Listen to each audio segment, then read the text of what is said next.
It was disturbing on Maui, where a lot of people in certain parts of the island get their water from water catchment tanks. We were measuring samples of the water and found high levels of aluminum, barium, and strontium. We then took those findings to the health department, and the health department conducted rain catchment tests. And what we found was the same average of aluminum, barium, and strontium in the rain catchment we found was the same what we were finding in our tanks, that people were drinking and using that as their water source. We're finding the same metals worldwide. I'm only working a local area, but everything I've seen, it's aluminum, barium, strontium. The military is spraying another substance into the lower atmosphere. The academics don't mention this because most academics are funded by government grants. When coal is burned by utilities, it produces a heavy ash that settles out. A very fine powdered ash that used to go up the smokestack. But it's so toxic that regulations mandated that this fly ash be trapped on electrostatic precipitators. And coal fly ash is ideal because sprayed into the area where weather occurs, which is where jet planes fly, the fine particles are very much enriched in the toxic elements. Mercury, chromium, just a whole suite of them, 40 elements, aluminum being one. It's a toxic nightmare. And that is harmful for everybody, especially pregnant women, especially for children, especially for people who have compromised immune systems or respiratory systems. It's bad for the elderly.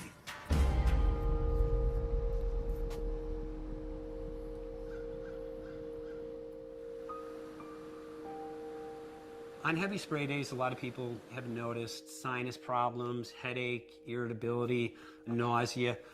Anytime you put an aerosol up into the sky, it's going to fall into the air that we breathe.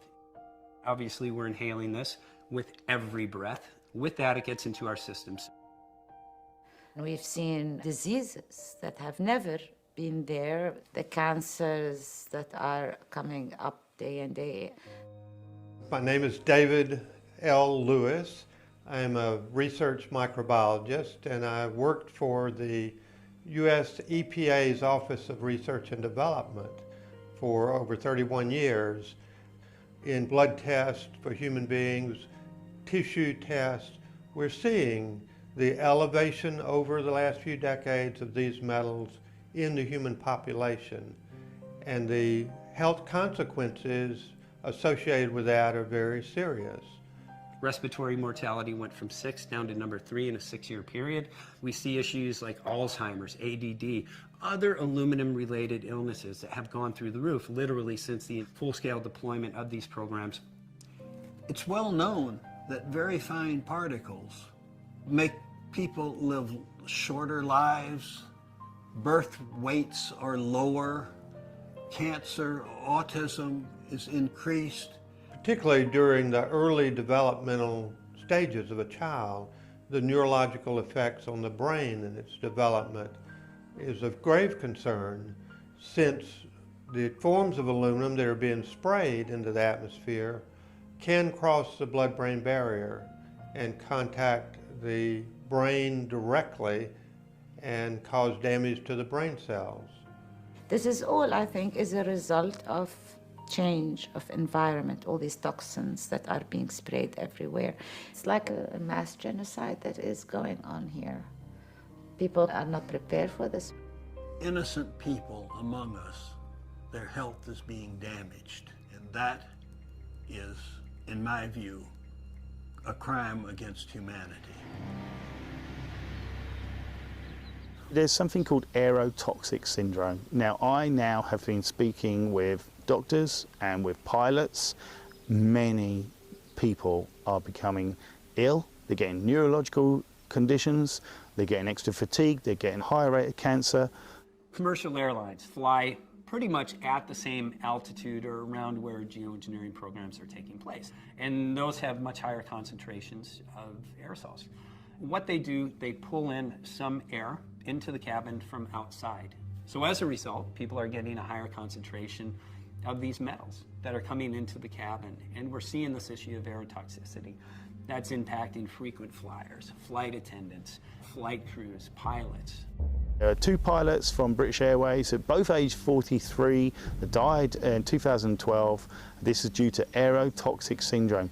All the ailments of people who are now unable to fly because they are too ill to fly are consistent with heavy metal toxicity. It's destroying our children's lungs. It's destroying our health. These are programs that are creating death. Results of climate models indicate that reflection of sunlight away from the Earth can offset most climate change in most places most of the time. But it will damage some places. It puts aluminum and other things in chemically mobile forms, soluble in water, so they can get into plants and to animals. And by doing that, you're changing the whole chemical structure of fruits and vegetables and animals, and then you're eating toxic food. So the whole thing comes into that science of geoengineering. You've got a tremendous rise in Alzheimer's, not just in humans, in bees. I mean, how can bees be suffering with high aluminium toxicity? Aluminium is ubiquitous, it's all around us, it's in the earth and everything else. It's never caused any problems before, but something has changed. But why should it suddenly start to affect the bees? Or even whales now have been found to have extremely high levels of aluminium toxicity affecting their health. It's causing huge stress, manifesting itself in beetle invasions and in fungus invasions, and all of those are setting back our ecological patterns. It's not normal. The environment is changing, the skies are changing. We have a substance that is being literally poured in the air above us. Rainwater extracts aluminum, and so you have 2 effects from that. You have the aluminum poisoning of plants, and you have the soil pH being changed, typically making it more alkaline. This is a substance that harms virtually everything. Everything is polluted now. You know, even the crops that we eat and then supposed to be organic, they're not organic. How do you control the skies? Your organic soil is being polluted by what's going up there. Aluminum makes up about 8% of the Earth's crust, but aluminum is strongly bound to oxygen and to the silicates, so it doesn't move around. And so all of life developed without ever it being exposed to aluminum that could move around. And we have no natural immunity to mobile aluminum, nor do plants. We have tree decline in all areas, even areas that are getting an abundance of rain. Those areas are testing positive for the primary ingredients in geoengineering programs. These programs are about death and destruction. And why? What happens when our forests collapse? That's the lungs of our planet. You can see impacts on all of the trees. There are just tons of dead branches scattered throughout the whole tree, which probably reduced its canopy in half, knocked its life expectancy down probably in half. That's what got me concerned when I was working for Fish and Wildlife, that it's affecting all of our trees that much, and the trees aren't going to live as long. If they're not living as long, and then the species that use them are also impacted. This is very common now in the Chicago area.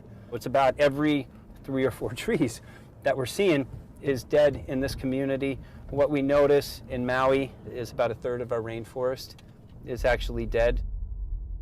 Geoengineering is changing our weather, and the explanation is that by changing your weather patterns, you're changing what's normal for all of the species that have evolved there. So let's say we were doing geoengineering because we wanted to make the weather a little bit better. Then we'd be balancing some risky geoengineering against the benefits of making the weather a little better. And in my view, the right time to wait until we did that would be infinity. Anytime you put an aerosol into the atmosphere, it's going to affect wind speeds. It's going to affect cloud nucleation. An interesting thing is geoengineers are talking about how, if these programs were to be initiated, which they have been, how they will have to utilize and implement weather control and determine where it rains, when it rains, and